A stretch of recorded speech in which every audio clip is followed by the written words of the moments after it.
Halo anak-anak, kita berjumpa kembali dalam pembelajaran matematika. Kita sekarang belajar mengenai fungsi inverse. Sebelum kita bahas apa itu fungsi inverse, kita pahami dulu mengenai inverse fungsi ya. Jika fungsi f, a ke b dinyatakan dengan pasangan terurut f, a, b, di mana a elemennya a ya dan b elemennya b, maka inverse dari fungsi f adalah F inverse. Nah, dituliskannya ini ya, F pangkat negatif 1 ya. Pangkat negatif 1 ini artinya inverse. Oke. B ke A yang ditentukan oleh F inverse B, A di mana B elemen B dan A elemen A. Ya.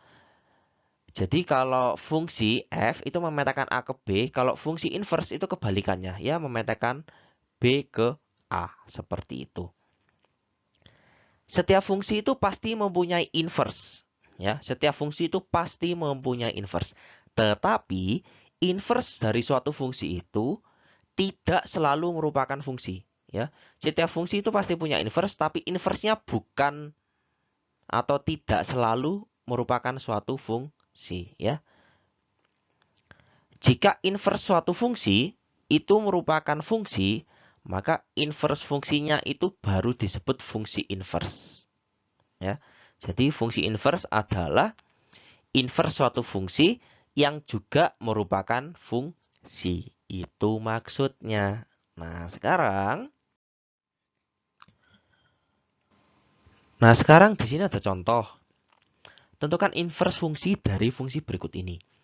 Kita punya himpunan A, anggotanya 357. Kita punya himpunan B, anggotanya 1, 2. F memetakan A ke B ya. Dengan F-nya, himpunan pasangan terurut dituliskan 3,1, 5,2, dan 7,2. Berarti fungsi F ini dipetakan 3 ke 1, 5 dipetakan ke 2, 7 dipetakan ke 2. Seperti itu. Nah, kalau bisa kita lihat, F ini adalah merupakan fungsi surjektif atau fungsi onto. Nah, sekarang inverse fungsi dari fungsi F bagaimana? Nah, kodomain dari fungsi f, b ini akan menjadi domain dari inverse fungsinya. Ya, nih, oke. Anggotanya 1, 2 ya. Domainnya dari fungsi f akan menjadi kodomain dari inverse fungsinya. Seperti ini. Oke. Kalau tadi 3 dipetakan ke 1, maka f inverse apa? 1 ke 3. 5 dipetakan ke 2, maka kebalikannya 2 dipetakan ke 5. 7 dipetakan ke 2, maka kebalikannya 2 dipetakan ke 7. Sehingga F inverse B ke A dengan F inverse 1 dipetakan ke 3, 2 dipetakan ke 5, 2 dipetakan ke 7 ya. Seperti ini. Itu himpunan pasangan terurutnya kok ditulis. Kalau kita lihat, nah di sini F inverse bukan fungsi. Nah, iya kan? Karena apa? Ini kan bercabang ya. F inverse di sini bukan merupakan fungsi. Contoh selanjutnya, tentukan inverse dari fungsi berikut. Nah, ini kita punya himpunan B, anggotanya 357, himpunan C, anggotanya 125. G, B ke C dengan G-nya 3,2, 5,5, 7,1, 3 dipetakan ke 2, 5 dipetakan ke 5, 7 dipetakan ke 1 ya. Nah, inverse fungsinya apa? Oh, sebelum itu, ini jenis fungsinya adalah G adalah fungsi bijektif ya. Ya, oke ya, korespondensi 1-1 ya. Nah, inverse fungsinya apa? Nah, berarti kodomain pada fungsi G akan menjadi domain dari inverse fungsinya ya. Anggotanya 125. Domain pada fungsi G-nya akan menjadi kodomainnya pada inverse fungsinya. Seperti ini ya. Bisa tuliskan ini G inverse-nya. Yang tadi 7 dipetakan ke 1 jadi 1 dipetakan ke 7. Yang tadi 3 dipetakan ke 2 berarti 2 dipetakan ke 3. Yang tadi 5 dipetakan ke 5 jadinya 5 dipetakan ke 5 ya. Sehingga kita dapatkan G inverse C ke B dengan G inverse-nya 1,7, 2,3, 5,5. G inverse juga merupakan fungsi inverse ya. G inverse ini merupakan fungsi inverse. Oke ya. Seperti itu ya. Kenapa? Ya, karena G inverse ini kan merupakan suatu fungsi. Nah, hasil dari suatu fungsi ketika diinverskan menghasilkan suatu fungsi, maka hasilnya ini ya G inverse-nya adalah fungsi inverse. Kembali ke pembahasan di awal tadi, oke? Contoh selanjutnya, kita punya himpunan A anggotanya 1, 2, 3, himpunan B anggotanya 7, 8, 9, 10. Nah, FA ke B dengan aturannya ini ya, 1,7, 2,8, 3,9. Oke. Fungsi F-nya 1 dipetakan ke 7, 2 ke 8, 3 dipetakan ke 9. Oke ya. Ini merupakan fungsi into atau fungsi injektif ya. Nah, inverse fungsinya bagaimana? Nah, kodomainnya pada fungsi F akan menjadi domain ya pada inverse fungsinya. Domain pada fungsi F akan menjadi kodomain ya pada inverse fungsinya. Oke. F inverse tadi 1 dipetakan ke 7 berarti 7 dipetakan ke 1. 2 dipetakan 8 ya berarti 8 dipetakan ke 2. Kalau tadi 3 dipetakan ke 9 maka 9 dipetakan ke 3. Nah 10 bagaimana? Ya tidak ada ya tadi ya. Tidak ada pemetaannya. Nah, F inverse B ke A dengan F inverse 7,1, 8,2, 9,3. Nah, kalau kita lihat, nah F inverse di sini bukan fungsi. Kenapa? Karena 10 tidak dipetakan, ya kan? Maka kita bisa ambil suatu kesimpulan. Suatu fungsi F A ke B mempunyai fungsi inverse F inverse B ke A. Jika dan hanya jika F merupakan fungsi bijektif. Jadi kalau F ya, fungsi F ini merupakan fungsi bijektif, maka dia memiliki fungsi inverse. Kalau F bukan fungsi bijektif, dia hanya memiliki inverse fungsi. Ya, dia hanya memiliki inverse fungsi. Ya. Atau himpunan A dan himpunan B dalam korespondensi 1-1 ya. Korespondensi 1-1. Nah, sekarang ini himpunan A, ini himpunan B, X anggotanya A, Y anggotanya B. Y sama dengan Fx ya, berarti artinya X ini anggotanya A dipetakan ke Y yang anggota B. Kalau X sama dengan F inverse Y, berarti Y anggotanya B dipetakan ke X anggotanya A, gitu ya. Nah, sekarang daerah hasil fungsi F adalah daerah asal dari fungsi F inverse. Ya, daerah hasil range fungsi F merupakan domain dari F inverse. Ya kan? Daerah asal fungsi F adalah daerah hasil fungsi F inverse.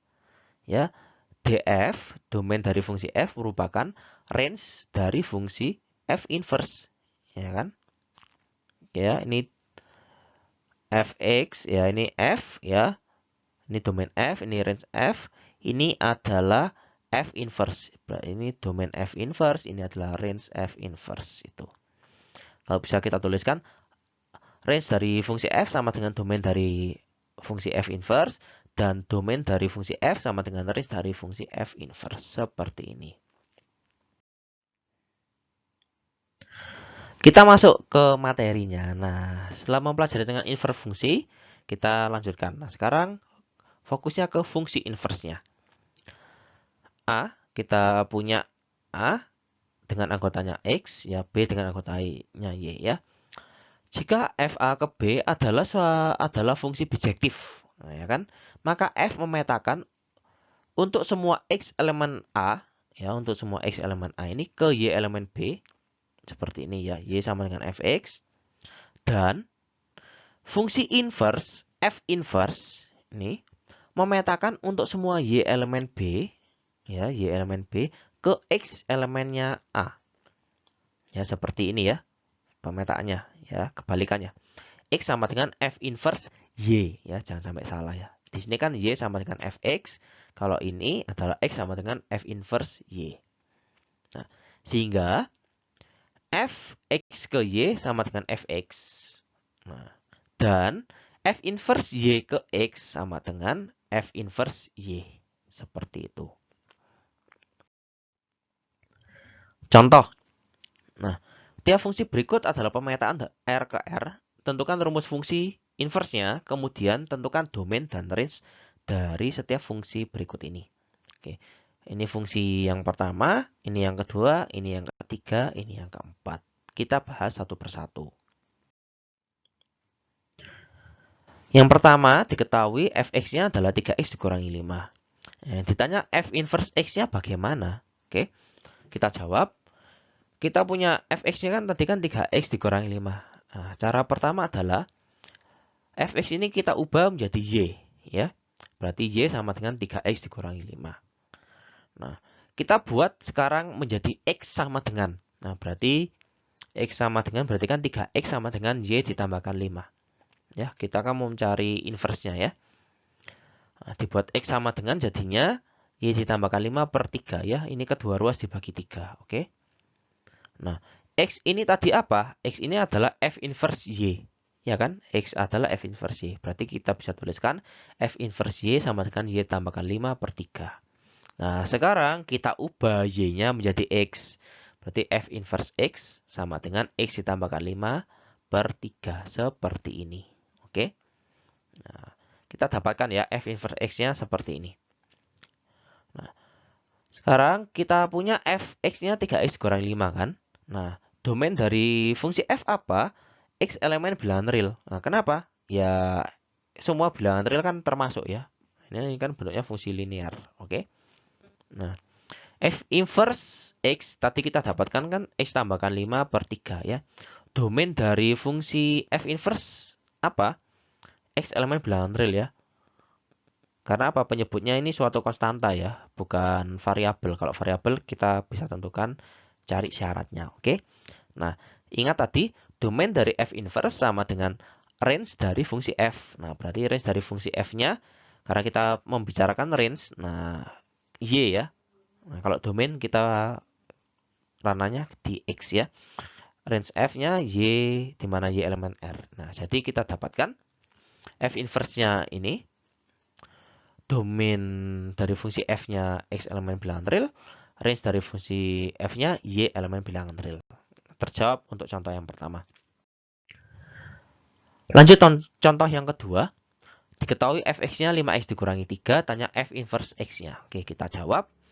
Fx-nya kan tadi 5x dikurangi 3. Nah, fx-nya ini kita ubah jadi y ya. Y-nya sama dengan 5x dikurangi 3. Kita akan buat menjadi x sama dengan ya, karena kita akan mau mencari inverse-nya ya. Kalau mau dibuat x sama dengan, pertama kali kita ubah dulu 5x sama dengan y ditambahkan 3 ya.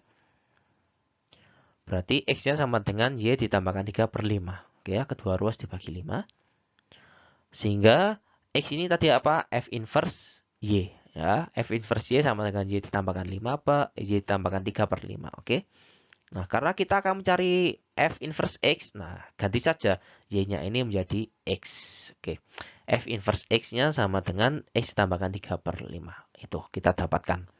Nah, sekarang untuk mencari domain dari fungsi f. Ini fungsi f-nya, domainnya apa? Domainnya adalah x elemen bilangan real ya. Semua bilangan real termasuk. Range dari fungsi f bagaimana? Nah, kita punya tadi f inverse x-nya kan x tambahkan 3 per 5. Domain dari f inverse apa? X elemen bilangan real juga ya. Karena apa? Ya, semua bilangan real kan termasuk ya. Di sini tidak penyebutnya kan bentuknya konstanta juga ya. Seperti itu.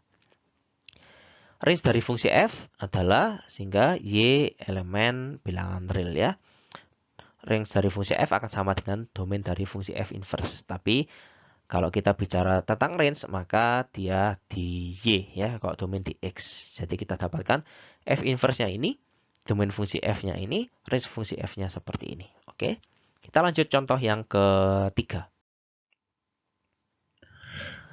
Diketahui fx-nya adalah x tambahkan 1 per 2x dikurangi 5. Oke, tanya f inverse x-nya, kita jawab. Ubah fx-nya menjadi y ya. Berarti buat y sama dengan x tambahkan 1 per 2x dikurangi 5. Nah, untuk mencari f inverse x, berarti kita akan buat menjadi x sama dengan ya. Kita akan buat jadi x sama dengan, pertama kali kita kalikan kedua ruas dengan 2x dikurangi 5. Jadinya y dikalikan 2x dikurangi 5 sama dengan x tambahkan 1 kan. Y dikalikan 2x, y dikalikan negatif 5. Oke, jadinya 2xy dikurangi 5Y sama dengan X tambahkan 1 ya. Ruas kanan biarkan saja. Kita akan buat menjadi X sama dengan, ingat ya. Berarti yang ada X-nya, unsur X-nya kita pindahkan saja ke kiri. Jadinya 2XY dikurangi X sama dengan 5Y tambahkan 1. Nah, kita akan buat X sama dengan, berarti ini bisa kita faktorkan ya. Jadinya seperti ini ya. X dikalikan 2Y dikurangi 1 kan ya. X dikalikan 2Y kan 2XY. X dikalikan negatif 1 kan negatif X. Sama dengan 5Y tambahkan 1. Ruas kanannya masih tetap ya. Ini dari atasnya. Kita jadikan X sama dengan, berarti X sama dengan 5Y tambahkan 1 per 2Y dikurangi 1. Seperti ini. X tadi itu apa? F inverse Y ya. F inverse Y-nya sama dengan 5Y tambahkan 1 per 2Y dikurangi 1. Karena di sini kita mencari F inverse X, ya ubah saja Y-nya ini menjadi X. Nah, kita dapatkan F inverse X-nya adalah 5X tambahkan 1 per 2X dikurangi 1. Seperti ini. Kita cari domain dari fungsi F dan juga range dari fungsi F ya sekarang. Ini fungsi fx-nya. Agar dapat terdefinisi, maka penyebut tidak boleh 0. Ya. 2x dikurangi 5 tidak sama dengan 0, maka x tidak sama dengan 5 per 2. Sehingga kita peroleh domain dari fungsi f adalah x, di mana x tidak sama dengan 5 per 2. X elemen bilangan real. Untuk mencari range fungsi f bagaimana? Nah, kita tadi miliki f inverse-nya ini ya, 5x tambahkan 1 per 2x dikurangi 1. Agar dapat terdefinisi, penyebut tidak boleh 0. Ya, 2x dikurangi 1 tidak sama dengan 0, maka x tidak sama dengan setengah. Maka kita dapatkan domain dari fungsi f inverse, x di mana x tidak sama dengan setengah, x-nya elemen bilangan real. Ingat, domain dari f inverse merupakan range dari fungsi f. Berarti range dari fungsi f adalah y, di mana y tidak sama dengan setengah, y elemen bilangan real. Seperti itu. Oke. Kita dapatkan f inverse-nya, kita dapatkan domain fungsi f-nya, kita dapatkan range dari fungsi f-nya. Oke. Masuk contoh yang keempat, diketahui fx-nya x pangkat 3 dikurangi 1. Ditanya f inverse x. Kita jawab, fx adalah x pangkat 3 dikurangi 1, ubah fx-nya menjadi y. Y sama dengan x pangkat 3 dikurangi 1. Kita akan buat x sama dengan, berarti kita buat x pangkat 3 sama dengan y ditambahkan 1 kan ya. Oke. Berarti x-nya adalah akar pangkat 3 dari y ditambahkan 1. Seperti ini. Oke. X itu apa? X tadi adalah f inverse y. Oke, f inverse y sama dengan akar pangkat 3 dari y tambahkan 1. Karena kita mencari f inverse x, ubah y-nya ini menjadi x. F inverse x sama dengan akar pangkat 3 dari x ditambahkan 1. Sekarang kita cari domain dari fungsi f ya. Fungsi f-nya adalah seperti ini. Domainnya adalah x elemen bilangan real. Karena apa? Kalau kita masukkan semua bilangan real pasti memenuhi. Oke. Nah, f inverse-nya kita punya kan tadi akar pangkat 3 dari x tambahkan 1. Domain dari f inverse ini apa? Ya, x elemen bilangan real juga ya. Karena kita masukkan semua bilangan real dari negatif sampai positif pun akan memenuhi ya, bisa. Oke. Ingat, domain dari f inverse adalah sama dengan range dari fungsi f. Oke. Sehingga range dari fungsi f adalah y, di mana y elemen bilangan real ya. Seperti itu, oke. Kita dapatkan f inverse-nya, kita dapatkan domain dari fungsi f, kita dapatkan range dari fungsi f-nya. Oke, terima kasih. Sekian pembelajaran kita pada hari ini. Sekarang waktunya untuk berlatih dan tetap bersemangat ya.